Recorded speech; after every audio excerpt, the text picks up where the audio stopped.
We have a one-to-one walking initiative. So when you're having your one-to-one with your manager, we have a 2K perimeter around the campus. So we're encouraging people to walk outside in the fresh air when they're having their one-to-one.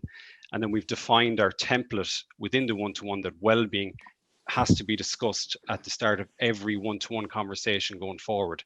I'm an engineer background, that's what I come from, and I think data and information is hugely valuable. And I think the raw tool could be very important both for individuals and organizations collectively to mark and to monitor what their well-being and is going forward. Having a clear why is very powerful, because it gives you, as you said, that North Star. Yeah. So we get our people to say, look, anything that you do in the organization, before you do it, is that helping our customers achieve their dreams and ambitions, or is it getting in the way? The other thing that we have done is we have relaunched our values. So we have a clear why, and now we have a clear how, which is our values that are clearly described in behavioral terms, so that people are very clear as to what is the kind of behavior that we expect people to display and to role model. Yeah. So it's not just about achieving results, it's about achieving results the right way with the right why. I think transparency and vulnerability is so apparent here at HubSpot. So just to give you examples, we regularly host these AMAs, which are called Ask Me Anythings, where leaders are there sharing stories. They're in their house showing their dogs, their pastimes, but it's also an opportunity for all of us to ask everything and anything, from why don't we have a 3-day week, which is asked very often, to, why did you make that decision? We don't agree with it. And they're constantly showing openness and vulnerability. And I think that's a real important part of transparency and vulnerability, to start to allow that resilience come in. Again, other behaviors, they practice what they preach around well-being. I'll click onto calendars, no matter how senior or junior people are, or Slack, and it's like family time, do not book, going for a run, mental health time, day to switch off and re-energize, don't book around here. So all these messages are telling us this is fundamentally important and should be for you as well. And then I suppose it's the systems initiatives, which you could talk a lot about, but we really encourage experimentation. And as we talked about, pushing out of your comfort zone, feeling vulnerable, that's where you can really learn from those failures. We have failure forums, failure Slack channels. We're constantly encouraging that. And during the tough times, that kind of agility, essentially. Yeah. And again, the leaders are the ones to say, like, we made a decision, it was wrong, and here's what we're doing about it. So again, come from the top, essentially. Yeah. And then I think the final thing jump out for me are just around autonomy. So we just spoke a little bit about there being agile to that. Like, we focus on results, not where you're working from, when you're doing it, the hours you are using, your vacation. It's about, doing the work. Everyone in PwC has a career coach, and this person supports them to grow and develop throughout their career.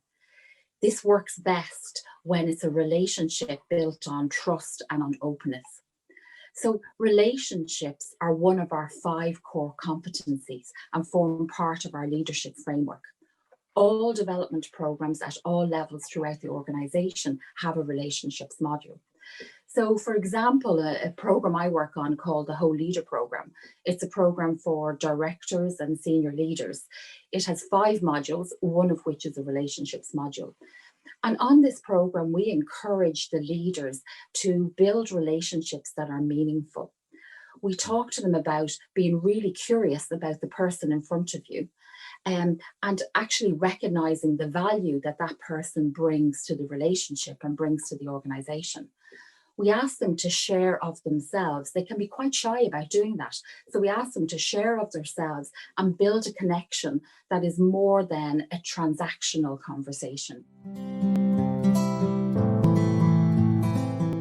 Resilience is one of the things that's at the top of the list now.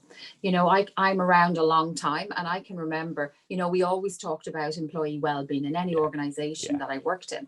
But, it was something that HR did, and HR tried to influence all the line service leaders and all the leaders in the organization to take on board. it has changed. We now have managers and leaders coming and saying, can you help me build resilience with my team? Can you help me talk about well-being with my team? So the coin has turned, and I think that's fantastic. And that's what will drive it to be successful. Instead of having the normal meetings, which are always about what did you do, what are you going to do, how did you get on, which is like blah, blah, blah, more of the same. We are actually having meetings with just no agenda. We just have a whole team, and just the agenda is the team. So talk about how are you today. And as you said, some people are walking the dog, some people are at home with the children. It doesn't matter. It's just having a chat about us as people. And it's as one of the people in the panel was saying, it's about creating meaningful relationships rather than purely transactional relationships.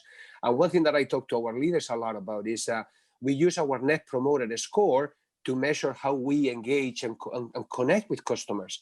I get them to think about, if you look at your NPS with your colleagues, with your team, would they say that you are a transactional leader, or are you a leader that has a good NPS also on the relationship aspects?